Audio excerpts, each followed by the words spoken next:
Assalamualaikum warahmatullahi wabarakatuh. Waalaikumsalam warahmatullahi wabarakatuh. Alhamdulillah wassalatu wassalamu ala sayyidina Rasulillah sayyidina wa maulana Muhammad ibn Abdullah wa ala alihi wa sahbihi wa mawalah. La haula wa la quwwata illa billah, amma ba'du. Bapak-bapak, ibu-ibu, saudara-saudara kaum muslimin rahimakumullah. Pada pertemuan yang lalu sudah saya jelaskan bahwa hidup selalu berakhir dengan kematian. Apabila datang kematian menimpa seseorang, datanglah kiamat baginya. Itu yang disebut dengan kiamat kecil. Hakikatnya mati adalah perpindahan dari kehidupan di dunia ini menuju kehidupan di alam barzakh. Menunggu kita di alam barzakh sampai datangnya saat kiamat.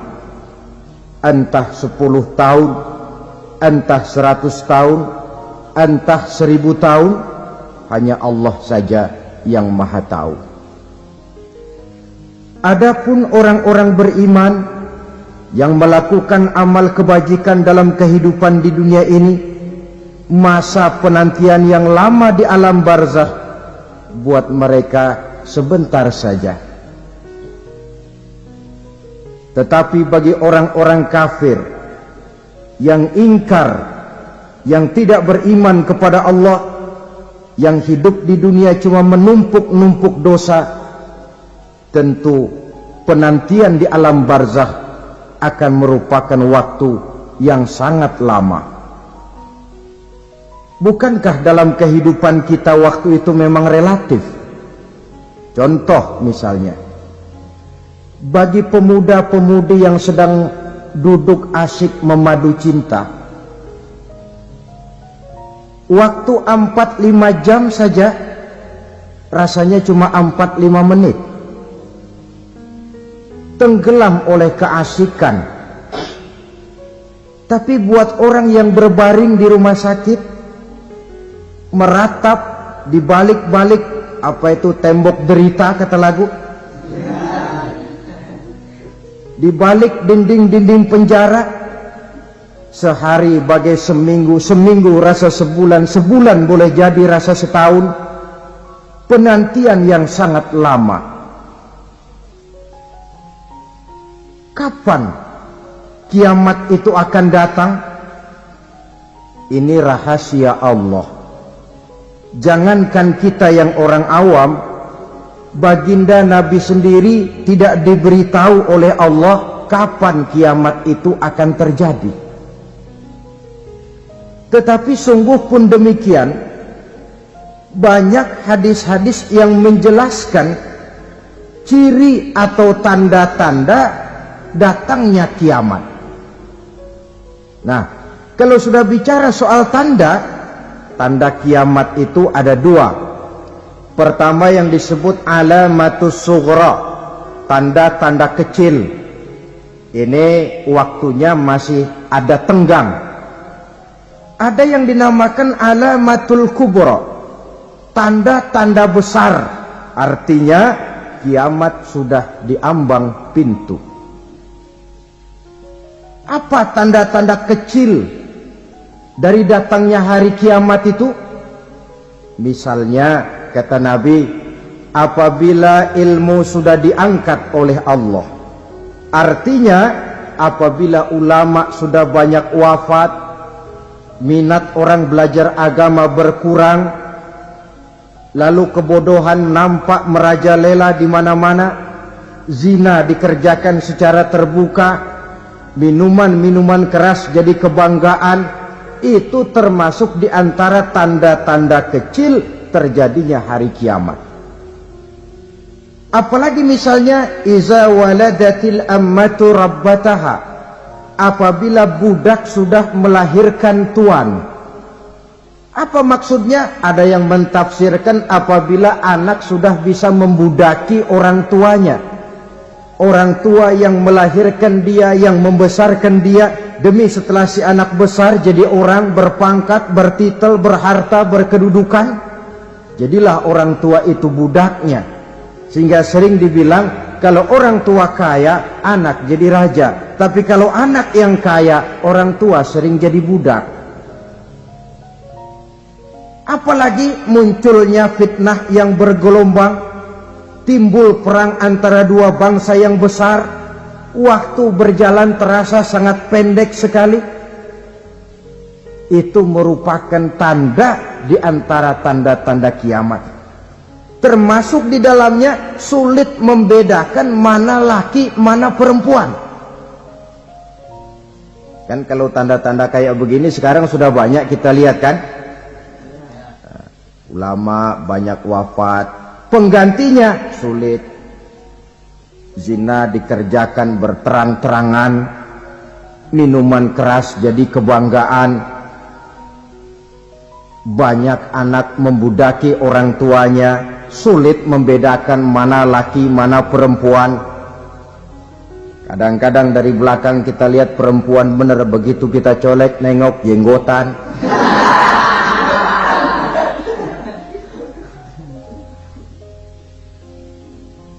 Ini termasuk tanda-tanda kecil, masih ada tenggang sampai akan terjadinya kiamat itu. Nah, yang dimaksud dengan tanda-tanda besar, ini tanda besar artinya kiamat sudah di ambang pintu. Pertama, matahari terbit dari sebelah barat.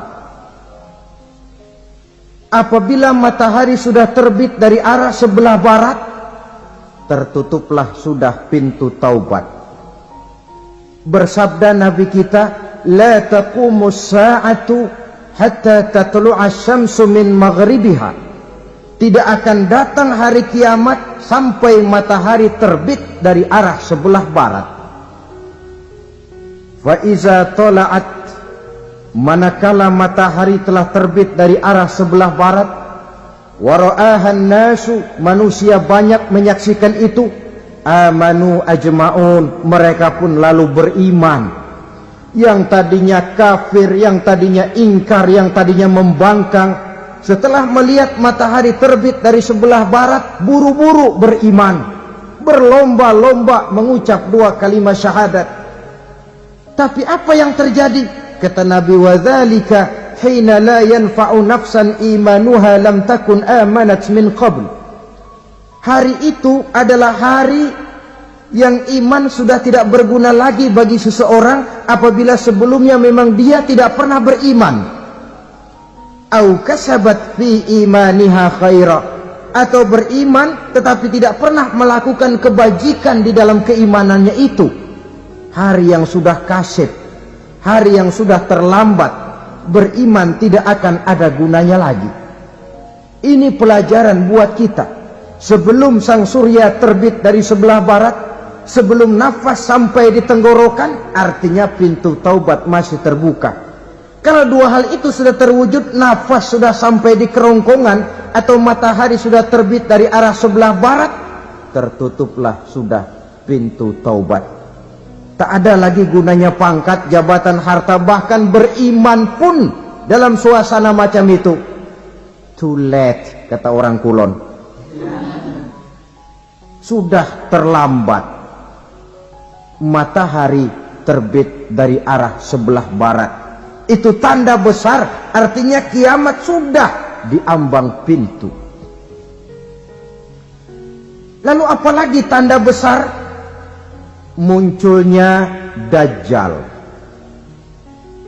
Dajjal artinya pendusta-pendusta yang menyesatkan manusia.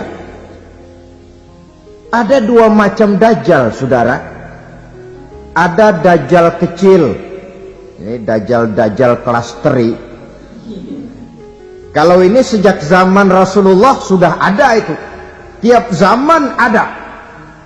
Di zaman Rasulullah misalnya ada yang bernama Aswad al-Unsi. dari Yaman. Ada yang namanya Musailamah Al-Kazzab dari Yamama. Ada yang namanya Ibnu Sayyad dari Madinah. Ini dajjal-dajjal di zaman Rasul. Musailamatul Kazzab memproklamirkan diri jadi nabi dia. Di zaman Rasul masih hidup. Ini dajjal zaman Nabi. Di zaman sahabat muncul dajjal-dajjal. Di zaman kita sekarang ini dajjal-dajjal pun gentayangan. Dajjal-dajjal kelas teri. Kerjanya mendustakan manusia, menyesatkan manusia, memalingkan manusia dari jalan yang benar dan diridhoi oleh Allah Subhanahu wa taala. Adapun yang merupakan tanda besar dari datangnya kiamat, dajjal-dajjal kelas kakap, pembohong-pembohong besar yang menyesatkan masyarakat manusia berpaling dari jalan Allah mengikuti jalan mereka. Apa sih ciri dajjal itu? Kata Nabi dalam hadis Bukhari Muslim, innad dajjala, sesungguhnya yang namanya dajjal itu yakhruju, satu saat akan muncul mendekati hari kiamat. Wa inna ma'ahu ma'an, si dajjal ini membawa air. Wa naran, dan juga membawa api. Dua simbol. Di tangan yang satu dia bawa air, di tangan yang satu dia bawa api. Wa ammal ladzi yarahu an-nasu ma'an fanarun, adapun yang orang banyak lihat air, hakikatnya adalah api. Yang dilihat api, hakikatnya adalah air. Oleh sebab itu, kalau api yang ditawarkan, ambillah air. Kalau air yang ditawarkan, pilihlah api. Maksudnya apa ini? Ini bahasa simbol, saudara-saudara. Dajjal bicaranya seolah-olah untuk kepentingan manusia, menawarkan surga. Surga yang dia tawarkan hakikatnya neraka. Hai manusia, kalau kau mau bahagia, jangan dekat-dekat dengan agama. Sholat itu tidak efektif dan efisien, tidak produktif dari segi ekonomi itu. Menghadiri majelis taklim cuma buang-buang waktu. Tahajud, tasbih, tahlil, baca Quran, apa itu? Pekerjaan mubazir saja. Hidup ini cuma sekali, masa yang cuma sekali, manfaatkan dengan sebaik-baiknya. Mumpung, dibawanya sifat mumpung tetapi dalam pengertian yang sangat negatif. Bicaranya seolah-olah untuk kepentingan manusia, tetapi sebenarnya menjerumuskan manusia. Menawarkan air, tapi sebenarnya api. Menawarkan api, tapi hakikatnya air. Buat apa kamu sholat? Buat apa kamu bayar zakat? Buat apa kamu puasa? Surga yang dicanangkan Dajjal, hakikatnya neraka. Neraka yang digambarkan Dajjal, pada dasarnya adalah surga. Jadi memutarbalikkan fakta itu kerjaan Dajjal. Yang hak jadi batil, yang batil dibilang hak, yang benar jadi salah, yang salah malah jadi benar. Tuntunan disuruh jadi tontonan, tontonan malah menjadi tuntunan. Itu pekerjaan Dajjal profesinya. Zamannya Nabi Adam, Dajjalnya kan iblis. Betul? Betul. Apa sih gang kerayuan iblis itu? Allah setelah menciptakan Nabi Adam kan bilang, Adam, kau dan istrimu Hawa tinggal di surga ini. Seluruh fasilitas yang ada di surga persilahkan kau nikmati. Satu yang tidak boleh, jangan coba-coba dekati pohon khuldi.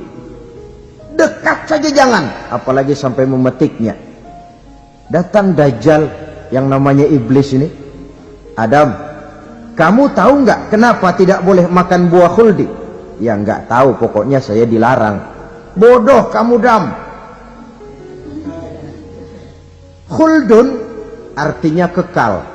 Kalau kamu makan itu buah, kau akan kekal di surga buat selamanya. Allah tidak kepengen, maka dilarang kamu makan buah khuldi. Kalau kau ingin kekal di surga Adam, makan saja. Saya bicara begini ini untuk kepentingan kamu Adam.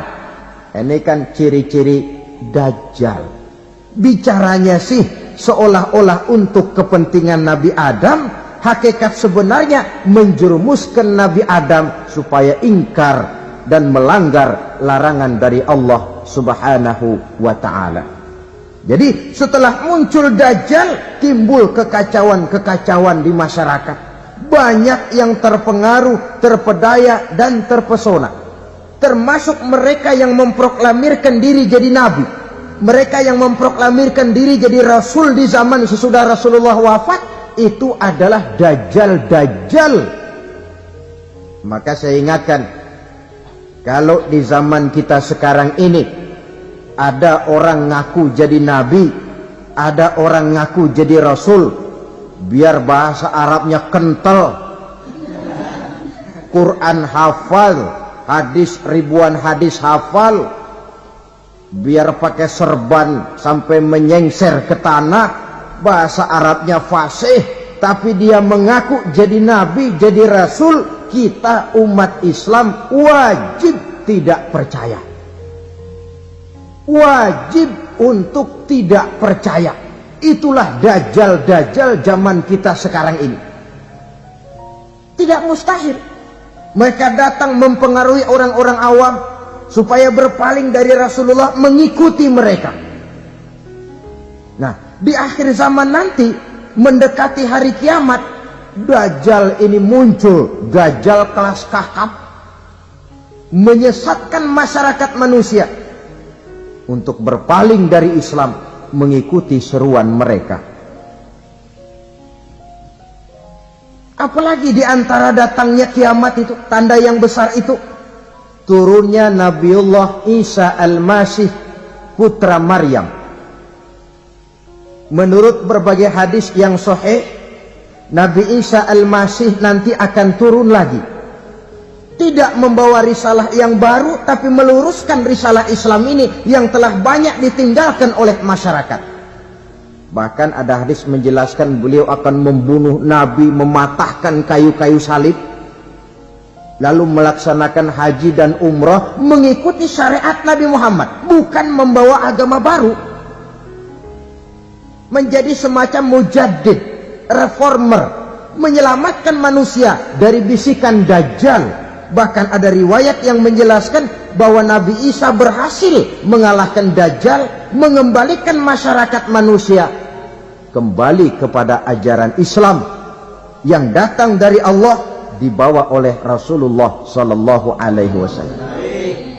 Dengan kata lain, turunnya Nabi Isa bukan sebagai Nabi dan Rasul baru, tetapi mengikuti syariat Nabi kita Muhammad Sallallahu Alaihi Wasallam. Saudara hadirin, ibu-ibu hadirat yang saya hormati, kemudian apalagi di antara tanda-tanda besar akan datangnya kiamat itu?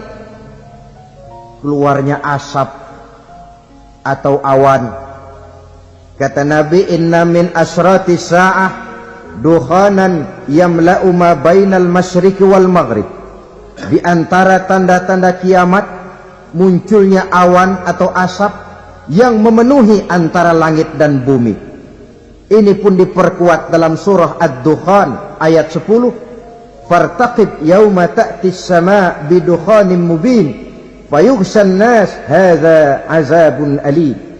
Bagi orang-orang yang beriman, mereka biasa-biasa saja. Tapi bagi orang kufur, datangnya asap dan awan ini merupakan azab yang kelewat pedih. Barangkali sedikit mendekati gambaran tentang azab yang pedih ini, saya ingatkan alam pikiran kita kepada peristiwa yang belum lama terjadi. Pernah dengar berita bocornya reaktor nuklir di Chernobyl, Uni Soviet? Pernah dengar? Nah.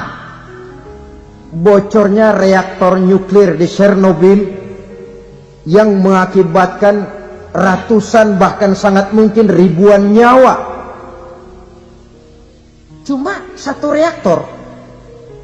Bagaimana kalau seluruh cadangan nuklir yang dimiliki oleh para negara adik kuasa ini diledakkan? Bahkan yang konon menurut catatan, cadangan nuklir yang dimiliki bersama oleh Amerika dan Rusia sekarang ini sudah sanggup memusnahkan 6 miliar manusia. 1,5 kali lebih banyak dari jumlah manusia yang nongkrong di permukaan bumi ini. Saudara-saudara hadirin yang saya hormati, lalu saat mendekati hari kiamat, apalagi tandanya? Setelah Nabi Isa wafat, pada saat turunnya yang kedua kali, lalu Allah meniupkan angin sejuk. Semua orang-orang beriman, orang-orang baik wafat, sehingga penghuni bumi ini cuma tinggal lagi terdiri dari orang-orang kafir. Tidak ada lagi di bumi ini yang bisa mengucapkan Allah. Sehingga dalam hadis qudsi itu ada keterangan, Innallaha azza wa jalla yaqulu li Israfil. Allah pernah pesan kepada malaikat Israfil. Kata Allah, Israfil, Iza sami'ta qailan yaqul Allah Allah fa akhirin nafakh 40 sanatan ikraman liqailiha. Hai Israfil, apabila kau dengar di permukaan bumi masih banyak orang yang mengucapkan Allah Allah, maka tunda sangkakala kiamat itu 40 tahun. Untuk apa? Ikraman liqailiha, menghormati orang yang mengucapkan Allah Allah itu. Wah, jadi karena sekarang masih banyak yang mengucapkan Allah, besar hatilah kita, masih jauh kiamat itu. Tapi jangan lupa, kiamat pribadi, kiamat kecil itu yang gak kita sangka-sangka. Ajal datang mencabut nyawa, itu kiamat pribadi. Dan itu yang pasti kita hadapi, dan itu yang membuat kita tidak boleh bersikap main-main di dalam kehidupan sekarang ini. Saudara hadirin yang saya hormati, tidak ada lagi orang-orang muslim. Seluruh penduduk dunia ini kafir. Lalu terciptalah struktur sosial yang berlandaskan prinsip hidup semau gue. Bakal terjadilah prinsip di mana yang kaya menyantap yang miskin, yang kuat menindas yang lemah.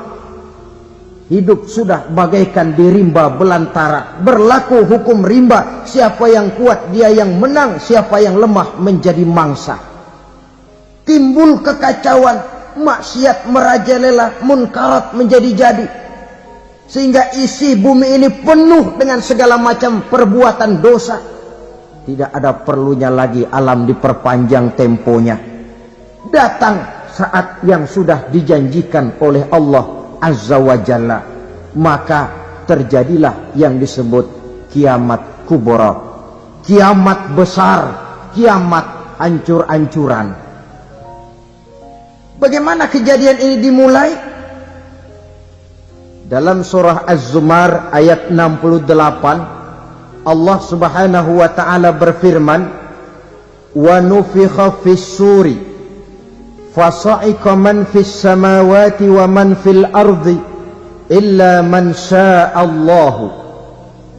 Maka manakala ditiuplah sangkakala, terkejutlah seluruh yang ada di langit dan seluruh yang ada di bumi. Bila saat kiamat datang, Allah perintah malaikat Israfil, Israfil, tiup sangkakalamu. Ditiuplah sangkakala oleh malaikat Israfil.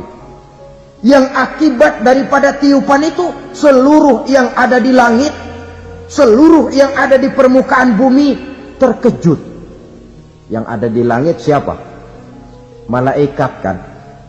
Bayangin aja kalau malaikat kaget, apalagi kita.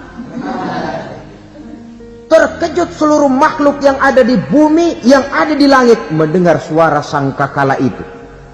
Bunyinya tidak sanggup kita bayangkan dahsyatnya. ledakan nuklir, ledakan neutron, belum apa-apa ketimbang bunyi sangkakala malaikat Israfil ini. Nah, lalu mendengar bunyi sangkakala ini, gemparlah makhluk, kacaulah alam. Bumi gempa, planet-planet bertabrakan, gunung meletus, air laut tumpah ke darat, angin topan bertiup, halilintar menyambar. Lalu semua yang bernama hidup mati total. Mati bareng tanpa persiapan. La haula wala quwata illa billah. Saya kadang-kadang dalam tafakur bermohon, ya Allah, mudah-mudahan saya nggak nemuin kiamat beneran. Ngeri, nggak bisa kita bayangkan macam apa suasana seperti itu. Allah saja banyak memberikan gambaran, misalnya Al-Qari'ah, wa mal qari'ah, wa ma adraka mal qari'ah. Kejadian yang menggemparkan. Tahukah kamu apa kejadian yang menggemparkan itu? Yauma yakunun nasu kal farasil mabsus wa takunul jibalu kal ihnil manfus. Pada saat itu manusia berterbangan bagai kupu-kupu, gunung berterbangan seperti kapas ditiup angin. Gunung saja macam kapas, konon lagi manusia. Kematian total, mulai semut sampai gajah mati, jin mati, iblis mati, malaikat mati. Malaikat saja mati. Saudara hadirin yang saya hormati, kematian total yang tanpa persiapan. Orang bilang, Pak, kalau mati bareng begitu yang repot malaikat maut dong ya, cabut sana, cabut sini. Itu kalau menurut logika kita, mestinya begitu menurut logika. Tapi logika juga yang bilang nggak perlu serepot itu. Sebab untuk mematikan listrik di wilayah DKI, di wilayah Jakarta, nggak perlu tiap rumah didatengin matiin, ya lama. Cukup dari kantor pusatnya saja PLN, tekan satu tombol, gelaplah seluruh Jakarta. Saudara hadirin yang saya hormati, kematian total. Lalu setelah kematian total, planet-planet juga mati, dalam arti tidak bergerak dan beredar. Angin mati, dalam arti tidak bertiup. Air mati, dalam arti tidak ada riak gelombang. Pokoknya semua mati. Kullu nafsin za'iqatul maut, semua yang bernafas mati. Dalam ayat lain, kullu man 'alaiha fan, semua yang ada di permukaan bumi fana. Yang kekal cuma Allah Subhanahu wa ta'ala. Yang paling belakang mati malaikat maut dan malaikat Israfil. Tapi mati juga sesuai dengan janji Allah. Menurut hadis Bukhari Muslim dari Abi Hurairah, masa tenggang waktu antara kematian total pada tiupan sangkakala pertama dengan proses kebangkitan pada tiupan sangkakala kedua 40 lamanya. Tidak dijelaskan oleh Abi Hurairah 40 jam, apa 40 hari, apa 40 tahun.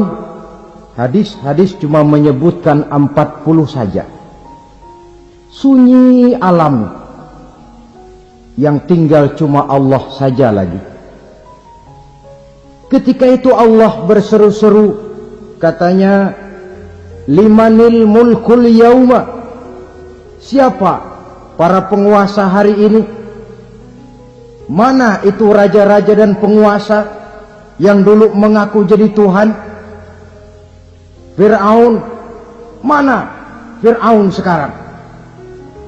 Yang dulu jadi raja, merasa berhasil, sombong, lalu tidak mau turun-turun dari kekuasaannya. sampai kepada puncak kekurang ajarannya mengangkat diri jadi Tuhan. Mana itu Fir'aun? Namrus, mana sekarang Namrus? La ilaha illa ana.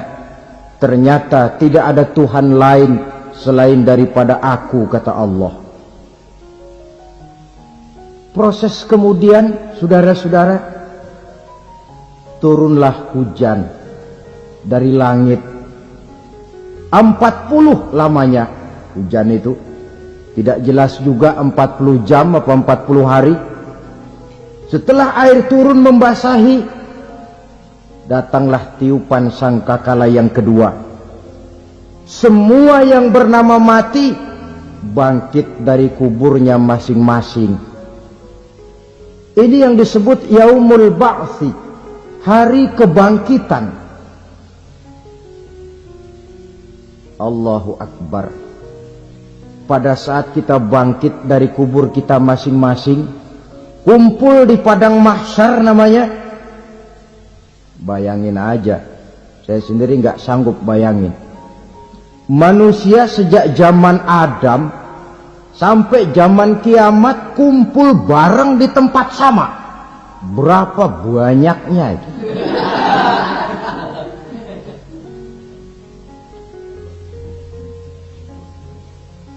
Dan yang luar biasa menurut satu riwayat, pada saat bangkit itu, Masya Allah, roman muka kita berubah,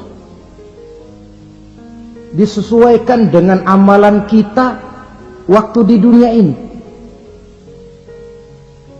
Barang siapa yang waktu di dunia amalannya itu amalan tikus, di akhirat nanti dia bangkit dari kubur, mukanya seperti muka tikus. Gagah betul badannya, tapi mukanya seperti tikus. Kenapa? Amalannya waktu di dunia seperti amalan tikus. Apa amalan tikus itu? Suka ngegeragoti barang yang sudah disimpan rapi-rapi. Orang sudah simpan uang rapi-rapi, simpan perhiasan rapi-rapi, digeragoti oleh tikus. Maling-maling, pencoleng-pencoleng, koruptor-koruptor, itu nanti di akhirat nanti kita lihat mukanya seperti muka tikus. Oh, ini waktu di dunia suka nyolong, mukanya seperti muka tikus. Barang siapa yang waktu di dunia ini amalannya itu amalan macan, dia akan bangkit nanti mukanya seperti muka macan. Apa amalan macan? Macan itu amalannya menang-menangan. Orang yang mau menang saja nggak mau mengalah. Coba lihat di hutan, kenal hutan nggak? Di hutan, raja hutan di mana-mana pasti macan, betul kan? Betul. Padahal hutan belum pernah bikin pemilihan umum. Tapi macan tidak peduli ada pemilihan umum apa tidak, pokok saya raja. Sebab apa? Macan jadi raja itu bukan karena benar, tapi karena kuat jadi raja. Setelah dia jadi raja, rakyat hutan yang mesti dilindungi malah dimakan oleh raja macan. Kambing rakyat hutan dimakan oleh macan. Ayam rakyat hutan dimakan oleh macan. Itu nanti kita lihat di akhirat itu mukanya seperti muka macan, gagah betul. Lalu barang siapa yang di dunia ini amalannya itu seperti amalan anjing, nanti dia punya muka seperti muka anjing. Apa amalan anjing? Pertama, anjing itu kalau disuruh jaga rumah, dia tidak bisa membedakan mana maling, mana tamu. Biar yang datang maling, kalau bawa tulang, anjing kalem. Yang kedua, anjing itu akan setia kepada siapa saja yang memberinya roti. Siapa yang memberinya roti, itulah majikannya. Apa kata majikannya pasti dia laksanakan. Soal benar atau salah dia tidak peduli. Setelah anjing dapat roti, dia tidak punya pilihan lain kecuali bilang, abdi mah kumaha juragan wae ayeuna mah.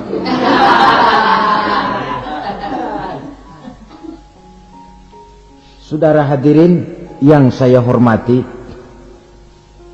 berkumpul di padang mahsyar, tiap orang sibuk dengan persoalannya masing-masing. Matahari waktu itu didekatkan oleh Allah, panas luar biasa. Ada yang saking panasnya itu mencucurkan peluh keringat sampai sebatas mata kakinya. Ada yang keringatnya sampai sedengkulnya, ada yang keringatnya sampai sepusatnya, ada yang keringatnya mengalir sampai sebahunya, ada yang kelelap oleh keringatnya sendiri, sementara orang di sampingnya nggak apa-apa. Bergantung lagi amalan dia waktu di dunia ini. Saudara-saudara, sebagian orang dalam kepanikan padang mahsyar berombong-rombong datang mereka menghadap Nabi Adam. Ya Adam, anta abal bashar. Hai Adam, Tuhan adalah bapak moyang manusia. Kami sebentar lagi akan disidang, dimintakan pertanggungan jawab. Tolonglah kami, hai Adam. Kata Nabi Adam, jangankan nolongin sampean, saya sendiri tanggung jawab di hadapan Allah. Ketika dulu tidak boleh makan khuldi, saya serobot. Sudahlah, urus diri masing-masing saja, nafsi. Begitu kata Nabi Nuh, begitu kata Nabi Ibrahim. Tiap orang bertanggung jawab sendiri-sendiri. Ketika itulah saudara-saudara, nikmatnya menjadi umat Nabi besar Muhammad sallallahu alaihi wasallam. Sebab apa? Walaupun menurut abjad kita ini umat paling belakang, kan paling belakang kita ini toh, karena Nabi Muhammad adalah Nabi akhir, tapi akan dihisap lebih dulu, lewat di atas sirat lebih dulu, masuk surga lebih dahulu ketimbang umat-umat belakangan. Ketika Rasul mendekati ajal, beliau tanyakan itu kepada malaikat Jibril. Malaikat Jibril berkata, Muhammad jangan khawatir, Allah sudah berjanji, inni haramtul jannata ala sairil anbiya hatta tadkhulaha anta, wa haramtuha ala sairil umami hatta tadkhulaha ummatuka. Surga aku haramkan buat seluruh nabi kecuali kalau engkau Muhammad sudah masuk ke dalamnya, dan surga aku haramkan buat seluruh umat kecuali kalau umatmu Muhammad sudah masuk ke dalamnya. Logikanya, walaupun menurut abjad kita umat paling belakang, bakal dihisap paling dulu, lewat di atas sirat paling dulu, masuk surga paling dulu, kalau mampir ke neraka juga paling dulu. Ya resiko. Jangan mau enaknya aja paling dulu. Saudara hadirin yang saya hormati, setelah masa kebangkitan itu jangan dikira begitu bangkit langsung diperiksa.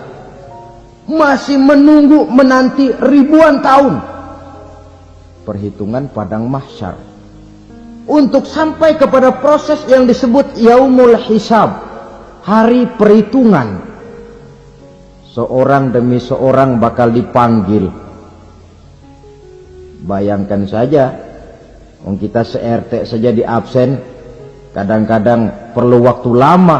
Ini manusia sejak zaman Nabi Adam sampai datang hari kiamat, satu demi satu disidang di hadapan Qadhi Rabbul Jalil. Status sosial copot sudah waktu itu. Yang pernah jadi hartawan di situ tidak lagi kelihatan kehartawanannya.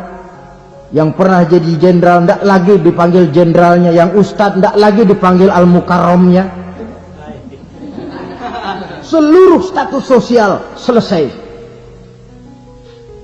Dipanggillah kita seorang demi seorang menghadap Qadhi Rabbul Jalil. Bagaimana proses penghisaban itu? Pertama, proses tanya jawab.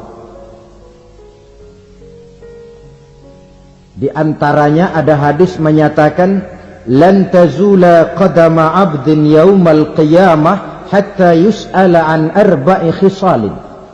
Besok di hari kiamat tidak akan bergeser telapak kaki seorang hamba sampai dia ditanya lebih dulu tentang 4 persoalan. Tentang ilmunya. Kemana ilmu itu diamalkan? Tentang umurnya. Di mana umur itu dihabiskan? Tentang masa mudanya. Kemana masa muda itu dipakai? Tentang hartanya. Dari mana harta itu didapat dan kemana harta itu dibelanjakan. Ini termasuk proses tanya jawab. Jadi kalau istilah pengadilan dunia, nama Fulan bin Fulan. Kamu waktu di dunia diberikan umur panjang untuk apa? Pernah mengalami masa muda, kemana kau habiskan masa remajamu? Kau diamanahkan ilmu, dengan apa ilmumu kau amalkan? Kau diberikan harta, dari mana harta kau dapat, kemana kau belanjakan? Tak seorang pun yang bisa mungkir. Sebab apa? Dikala itu yang menjadi saksi bukan orang. Yang menjadi saksi adalah seluruh anggota badan kita. Tangan bicara, kaki jadi saksi terhadap seluruh amalan yang pernah kita kerjakan pada saat kehidupan di alam dunia ini. Selesai proses tanya jawab, lalu diperlihatkan buku catatan kita waktu hidup di dunia ini. Jangan lupa Allah itu menyiapkan 2 superkomputer kepada kita. Sebelah ditempelin sebelah kanan, yang sebelah tempelin di sebelah kiri. Komputer itu namanya Raqib dan Atid. 2 malaikat yang apabila baik kita lakukan, refleks saja akan menulis kebajikan kita. Jahat kita kerjakan, akan tertulis. Catatan itu nanti diperlihatkan kepada kita. Waduh, alangkah malunya pada saat diperlihatkan catatan kita, buku rapot kita merah melulu. Barangkali diperiksa sambil diomelin, brengsek lo. Buku merah melulu begini, bagaimana waktu hidup di dunia? Tidak cukup diperlihatkan buku catatan kehidupan, rekaman kehidupan. Rekaman kehidupan kita secara utuh sejak terlahir sampai ajal datang merenggut nyawa. Barangkali mirip dengan video sekarang ini, di mana terekam dengan baik seluruh kegiatan kita sejak yang sekecil-kecilnya sampai kepada yang sebesar-besarnya. Untuk kemudian kita pun menerima balasan. In khairan fa khairun wa in syarran fa syarrun. Kalau baik ya baik balasannya, kalau jahat ya jahat juga balasannya. Catatan-catatan kita diberikan. Kalau banyak kebajikannya diberikan di tangan kanan dengan cara yang halus. Kalau banyak kejahatannya diberikan dari sebelah kiri atau dilempar dari belakang. Itulah sebabnya sejak di dunia ini kita sudah mohon kepada Allah. Ketika berwudu membasuh tangan kanan, apa kita bilang? Allahumma a'tini kitabi biyamini wa hasibni hisaban yasira. Ya Allah, berikan saya kitab di tangan kanan, dan kalau saya memang perlu dihisab, hisablah saya yang seringan-ringannya. Tangan kiri berlindung kita kepada Allah. Jangan sampai diberikan kitab di tangan kiri atau dari arah sebelah belakang. Wa a'udzubika an tu'tiya kitabi bishimali aw min wara'i zuhri, dari arah sebelah belakang. Na'udzubillah min dzalik. Setelah selesai lewat proses penghisaban, lewat mizan, timbangan, maka yang sudah selesai dihisab itu bergeraklah menuju sirat, jembatan yang terbentang menuju surga melalui neraka. Saudara-saudara, panjangnya perjalanan sirat itu memakan waktu ratusan tahun. Tetapi orang yang lewat di atas sirat pun macam-macam, bergantung amalannya ketika di dunia ini. Ada yang lewat di atas sirat itu kal barqil khatib, seperti kilat yang menyambar, lep, sudah sampai dia di surga. Cepat bukan main. Ada yang lewat di atas sirat itu seperti orang lari-lari. Ada yang lewat di atas sirat itu seperti orang jalan biasa. Ada yang sambil merangkak, ada yang sambil ngesor, ada yang sambil gelayutan, ada yang selamat sampai ke ujung ke surga, ada yang tergelincir jatuh masuk ke dalam neraka, bergantung amalannya dalam kehidupan di dunia sekarang ini. Tiap kita akan melewati yang namanya sirat ini. Saudara-saudara kaum muslimin yang saya hormati, dengan demikian mereka yang selamat melalui sirat sampai ke terminal akhir surga, mereka yang ketika dihisab ternyata banyak kejahatannya daripada kebaikannya, mereka singgah di dalam neraka. Nah, adapun orang-orang yang beriman menurut ayat Quran dan hadis Nabi itu nanti ada bermacam-macam. Ada orang beriman itu yang dimasukkan surga. Ada orang beriman itu yang dimasukkan ke dalam surga. Ada orang beriman itu yang disebut penduduk surga. Kenapa lain-lain, Pak? Karena waktu di dunia amalannya juga lain-lain. Ada orang beriman yang masuk surga. Ini paling murah tiketnya. Mau masuk surga? Kata Nabi begini, ma min abdin qala la ilaha illallah thumma mata ala dhalik illa dakhalal jannah.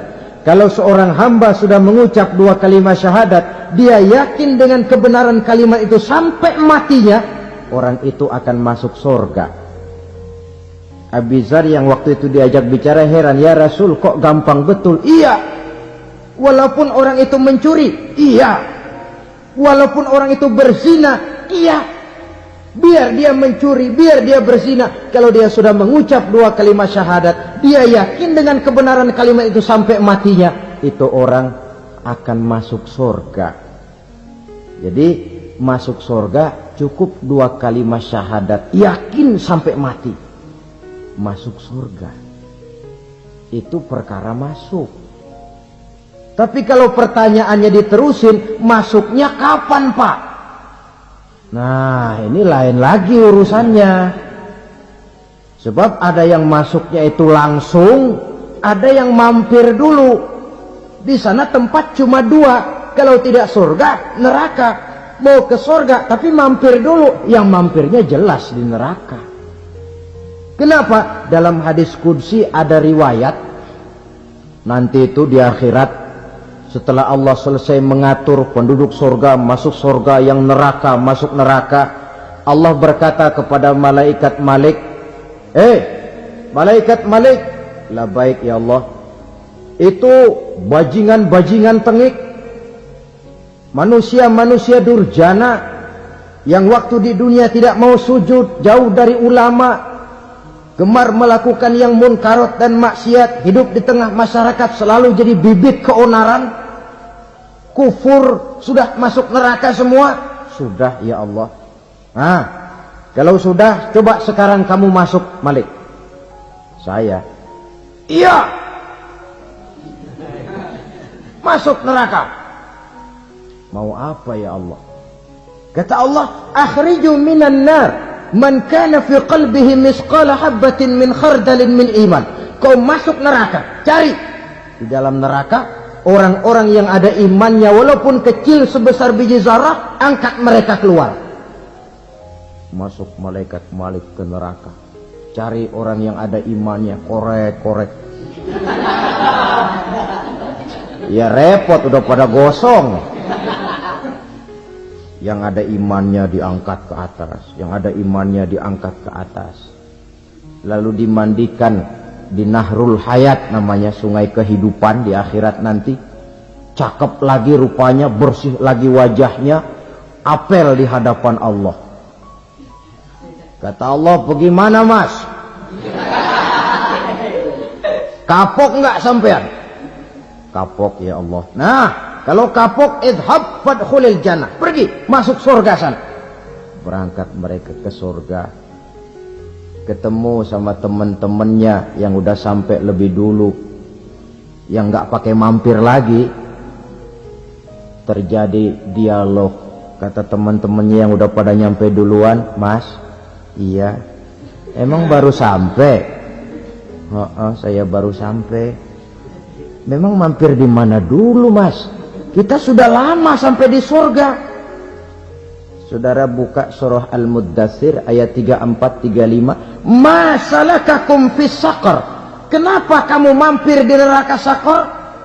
Qalu lam nakum minal musallin. Mereka menjawab, kami mampir di neraka Saqar mas, gara-gara dulunya kami waktu di dunia tidak pernah sholat. Tidak pernah sholat? Tidak pernah. Kan rumahnya dekat masjid. Cuma dekat doang mas. Sholat mah enggak saya. Enggak pernah ngasih makan fakir miskin. Enggak pernah hadir di majelis taklim. Pendeknya enggak pernah melakukan kebajikan. Maka saya pun mampir di neraka Saqar. Untung betul saya punya iman mas, sedikit. Waktu hidup di dunia dulu saya pernah mengucap 2 kalimat syahadat. Sekali-kalinya waktu mau kawin. Masya Allah. Untung saja kawin. Kalau nggak kawin polos.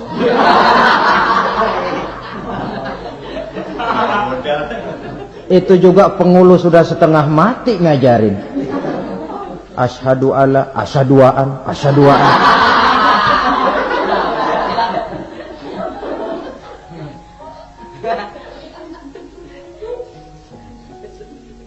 Ini namanya masuk surga, ada mampir dulu. Ada pula orang mukmin itu yang dimasukkan surga. Namanya dimasukkan kan terima beres. Saya masuk ke rumah, jalan sendiri, cari tempat sendiri. Saya dimasukkan ke dalam rumah, terima beres, pokok ada di dalam, itu dimasukkan namanya. Nggak pakai mampir. Tapi tentu tiketnya lebih mahal ketimbang yang pertama tadi. Apa kata Allah? Innal ladzina amanu wa amilus solihat la ukaffiranna anhum sayyi'atihim wa la udkhilannahum jannah. Sesungguhnya orang-orang yang beriman kemudian beramal soleh, kami hapuskan segala dosa dan kesalahannya, kami masukkan mereka ke dalam surga. Lihat ayatnya. Allah yang memasukkan, kita yang dimasukkan. Tidak pakai transit, tidak usah mampir. Cuma tidak cukup syahadat, tidak cukup amanu, tapi diiringi dengan wa'amilus salih. Iman, amal. Tidak cukup syahadat, lalu dibuktikan dia sholat, dia zakat, puasa, lalu dia melakukan berbagai macam kebajikan. Ini yang menyebabkan dia tidak pakai mampir di tempat yang bernama Saqar. Lalu ada pula orang mukmin itu yang disebut penduduk surga. Wah, ini sudah VIP ini. Ashabul jannah, penduduk surga. Siapa mereka? Kata Allah, innal ladzina amanu summa istaqamu fala khaufun 'alaihim wa la hum yahzanun ulaika ashabul jannah hum fiha khalidun.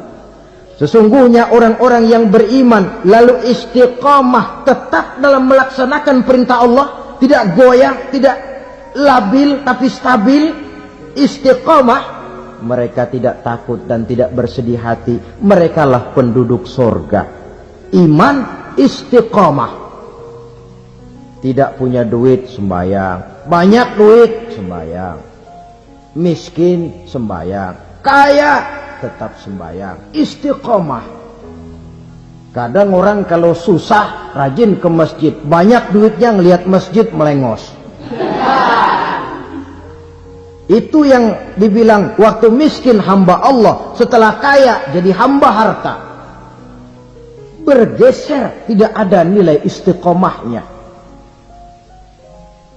Saudara-saudara, dengan begitu penduduk neraka itu dua. Ada penduduk permanen, ada penduduk yang semi permanen.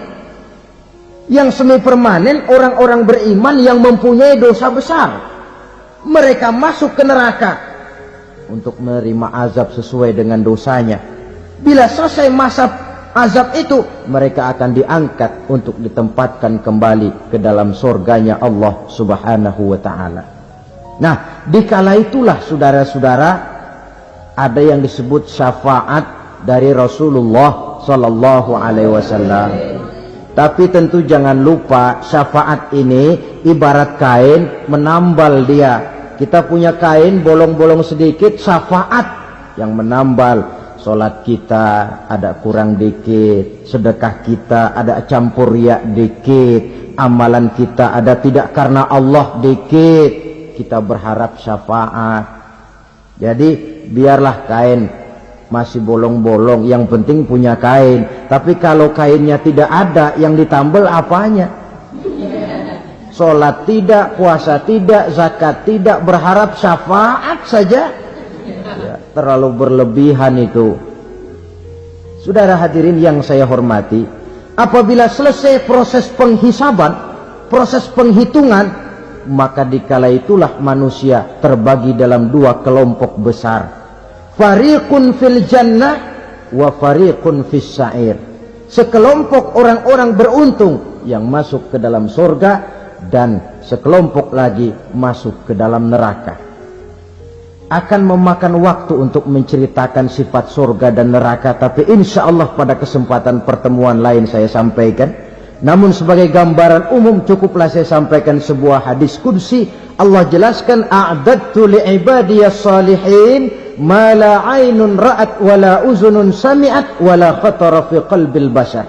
Aku sediakan buat hamba-hambaku yang soleh, yang tidak pernah terlihat oleh mata, tidak pernah terdengar oleh telinga, dan belum pernah terdetik dalam hati manusia. Jadi kenikmatan surga belum pernah dilihat mata, belum pernah didengar telinga, belum pernah terdetik dalam hati.